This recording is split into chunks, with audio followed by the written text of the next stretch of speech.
when you go and seem your intention, expect to be single for a long time, because you see people for who they are.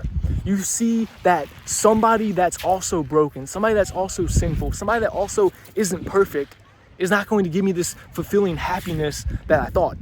I had that thought for basically my whole life. If I get with a beautiful woman that loves me and that I can love, my life will be complete.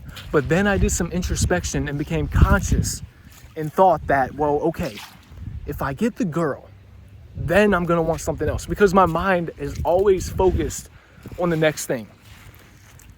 When I make the money, when I get the car, when I go on the vacation, then I'm on to the next. Okay, now what can I do to give me another hit of dopamine? Now what can I do to distract me from the way that I feel? What can I do now? So, okay, you get the girl, let's say. All is well for a few months. Then she begins to test you.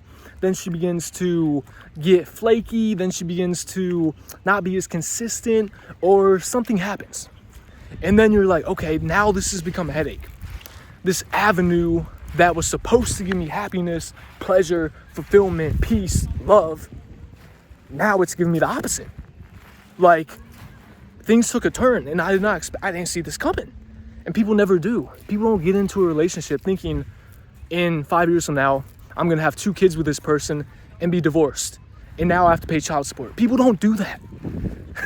Everybody thinks that this is my soulmate, it's gonna last, but then a lot of times it doesn't, sadly.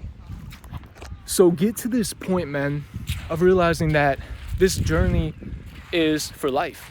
Now, it's going to attract the right woman. It's going to. It's only a matter of time, because look, like attracts like. The Bible even says we reap what we sow.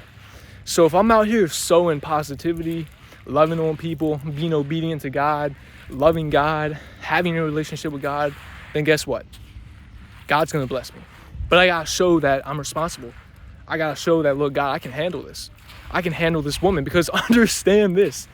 When you meet that woman, that soulmate, and look, there can be many soulmates. There isn't one.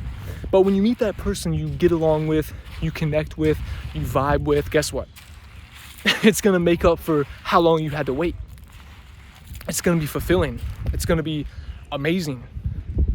But in the meantime, what can you do?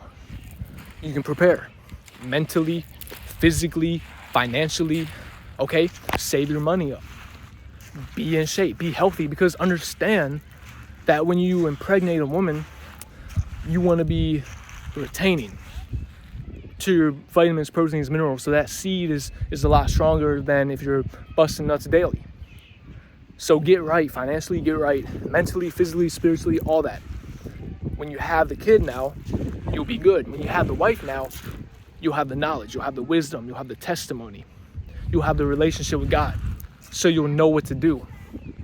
So that experience will hit its full potential, opposed to if you get with a woman and you're not ready at all, and you got no money, and now you got to put in overtime at the job, and can't spend as much time with your family, and can't be as involved with your child. Don't be that guy, because right now you're young, you're single, okay? Put in overtime at the job. Put in more time at the gym. Get involved in the church. Volunteer. Make society a better place. Stop wasting time playing video games all the time. Have fun. Do things you like to do. Get involved with things that you like to do. Okay? That's what you need to be doing. Sure, it's probably going to keep you single, because you see people for who they are.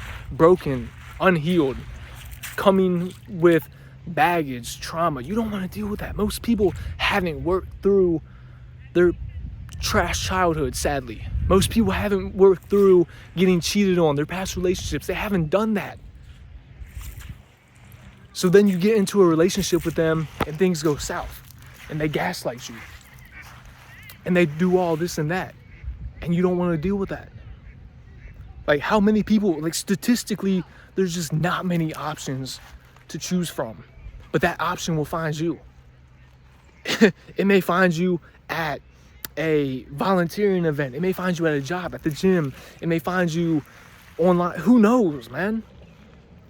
But if you do things that you like, if you have good company, if you hang around good people, it's going to find you. It's going to find you. And a lot of us think that, oh man, I've been on retention 2 years. I still haven't found anyone. 2 years? Most people live like 70 to 80. I mean, come on, man. You can't just be patient. Oh, 2 years. I'm never gonna find somebody. I'm 22. I'm 25. Bro, come on.